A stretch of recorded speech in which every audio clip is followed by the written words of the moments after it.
Сәлем, құрметті көрермен. Бүгін осындай шоколадный пирог жасаймыз. Каналға жазылып, лайк, комментарий қалдыруды ұмытпаңыздар. Бізге қажеті 4 жұмыртқа, 1 пиала қантымызды салып, миксермен жақсылап миксерлейміз. Қантымыз ерігенше миксерлеп дайындаймыз.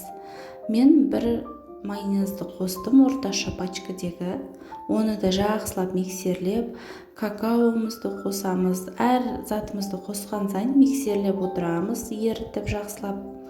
Ұнымызды салып, сонан соң ең соңында разрыхителімізді салып, барлығын жақсылап миксерлейміз.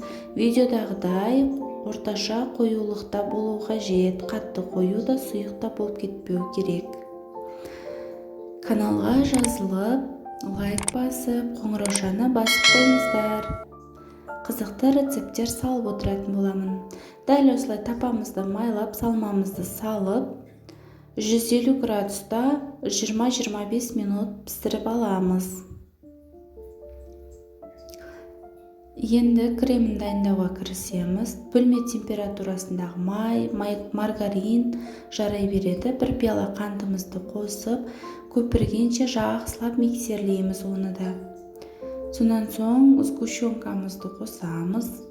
Оны да жақсылап миксерлейміз. Осымен креміміз дайын.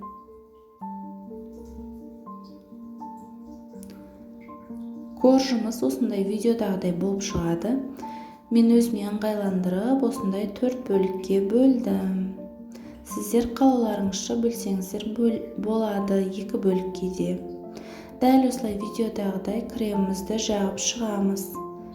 Барлығын қабаттап бір-біріне дәл осылай кремдерді жағатын боламыз. Қызықты рецепттермен бөлісіп отырамын. Мен ең соңында шоколадты ерітіп бетіне жақтым.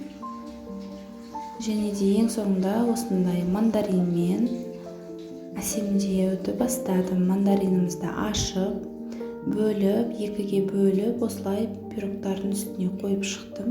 Бұл сәндеу үшін.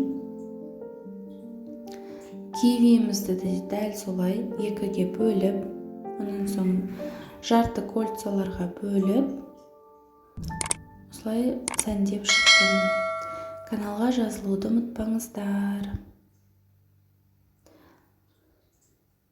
Ауызашарға, дастарханға ұсынсаңыздар болады.